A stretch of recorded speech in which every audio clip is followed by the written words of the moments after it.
It looks like they are wrapping up there here in Washington. The summit is now underway, and White House correspondent Haley Bull joins us live from the NATO summit.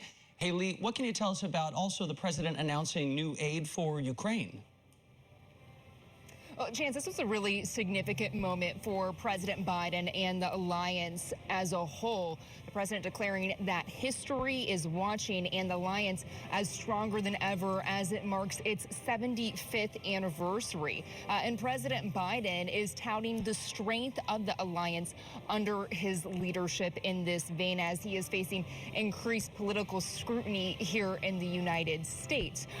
But he is also marking this pivotal moment for the alliance as he ties the strength of it today to when it was founded 75 years ago at the site of its original formation. But at a time of continued threats from Russia, and when officials believe Russian President Vladimir Putin believes he can continue to outlast Ukraine and the alliance, the United States and its allies are signaling continued ironclad support for Ukraine with significant pledges to support Ukraine's air defenses. The president is saying that Putin is failing, and he is announcing that partners are providing more Patriot batteries from the United States, Germany, and Romania, with additional components from other partners and the intent for dozens of more tactical air defense systems over the coming months. This is a really significant announcement as Ukraine has continued to voice the need for more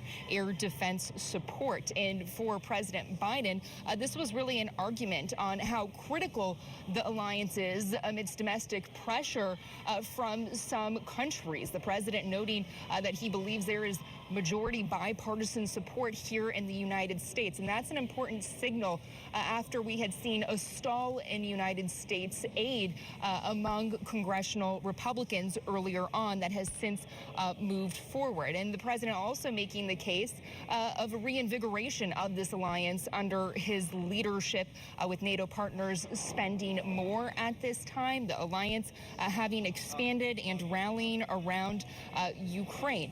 So certainly these are significant themes that we expect to continue here at the NATO summit, Chance.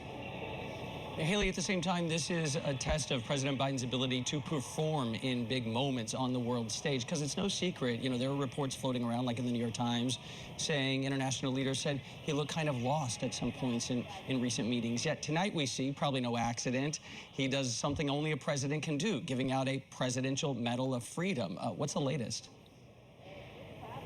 The White House maintains that allies here do not need reassurance of America's leadership in this or President Biden's commitment to the alliance. But as you mentioned, the rallying of allies here comes as the president is trying to unify the Democratic Party behind him amid calls from a handful of Democratic lawmakers for him to step aside in his re-election bid. And while we have seen significant voices of support for the president, he has not been able to completely stop some of the concerns and criticisms from within his own party that have continued today following his debate performance, Chance. But politically, keep in mind, the president's leadership of NATO is something his team really touts as they try to focus the conversation on the campaign trail back to former President Donald Trump. And this week, they are really underscoring the contrast between the two on this front.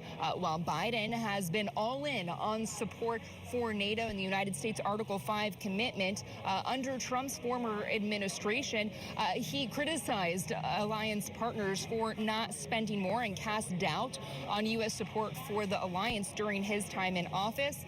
But Chance, bigger picture here, this is a moment for the president to show leadership at a time when his engagements, when what he says, how he says it, his mannerisms are all carefully dissected. And this is just the start of significant moments for him this week. He's expected to have bilateral meetings with the UK's new Prime Minister, with President Zelensky, as well as other NATO countries, leaders, Indo-Pacific partners, all culminating in a solo press conference at the end of this, Chance. Haley Bull reporting live at the NATO summit, 75th anniversary of the alliance. Thank you, Haley.